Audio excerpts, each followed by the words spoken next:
నేను digital currency report ప్రధానమంత్రికి ఇచ్చినప్పుడు వారిని ఒకటే రిక్వెస్ట్ చేశాను.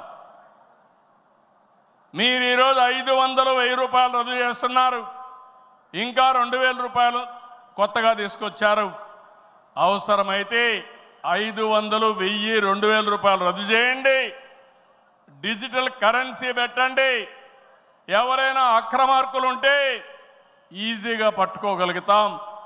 ఇవన్నీ రద్దు చేయమని కోరాను. ఈ సభ సందర్భంలో మళ్ళీ ఒకసారి డిమాండ్ చేస్తున్నా. ఈరోజు అందరికీ డిజిటల్ కరెన్సీ వచ్చింది. పార్టీకి డొనేషన్ ఇవ్వాలన్నా ఒకప్పుడంతా లిస్ట్ అంతా ఇచ్చి చదివేవాళ్ళం. ఇప్పుడు నేరుగా మీ ఫోన్ ద్వారా పార్టీ అకౌంట్లోకి డబ్బులు చెల్లించే పరిస్థితికి వచ్చారంటే ఈ 500, 1000, 2000 రూపాయల అవసరం లేదు. రాజకీయాల్లో డబ్బులు పంచే అవసరం ఉండకూడదు.